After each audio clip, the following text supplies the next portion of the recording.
পারফরম্যান্সের করুণ দশা। চ্যাম্পিয়ন হওয়ার লক্ষ্য নিয়ে চ্যাম্পিয়ন্স ট্রফিতে গিয়ে সবার আগেই বাদ পড়েছে বাংলাদেশ।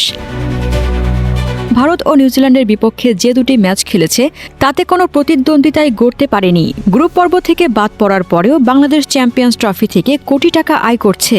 কিভাবে? চ্যাম্পিয়ন্স ট্রফি থেকে বাংলাদেশ পেতে যাচ্ছে অংশগ্রহণ ফি। এছাড়া ৮ দলের মধ্যে বাংলাদেশ যদি অষ্টম হয় তাহলেও আর্থিক পুরস্কার পাবে বাংলাদেশ। আইসিসি ঘোষিত প্রাইজ মানি অনুযায়ী সপ্তম ও অষ্টম দল প্রাইজ মানি পাবে $1,40,000, যা বাংলাদেশি টাকায় প্রায় $1,69,15,401 টাকা।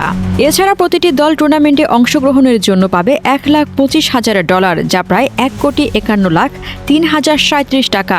মানে বাংলাদেশ দলের কোষাগারে 3 কোটি টাকা এরই মধ্যে চলে এসেছে।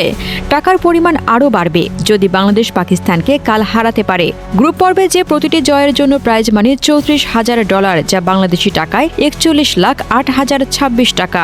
আগামীকাল বাংলাদেশ পাকিস্তানের বিপক্ষে খেলবে। এই ম্যাচ জিতলে পাকিস্তানের চেয়ে 41 লাখ টাকা বেশি আয় করবে বাংলাদেশ দল। প্রসঙ্গক্রমে চ্যাম্পিয়ন দলের প্রাইজ মানিও জানিয়ে রাখা যেতে পারে। এবারের চ্যাম্পিয়ন্স ট্রফি যে দল জিতবে তারা পাবে $22,40,000, যা টাকার হিসাবে 27,06,46,424 টাকা।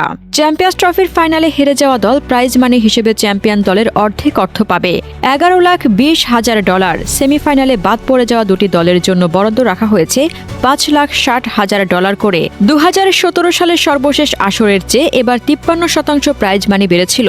তবে বাংলাদেশের ফিরতে হচ্ছে কোনোভাবে সান্ত্বনা পুরস্কার নিয়েই।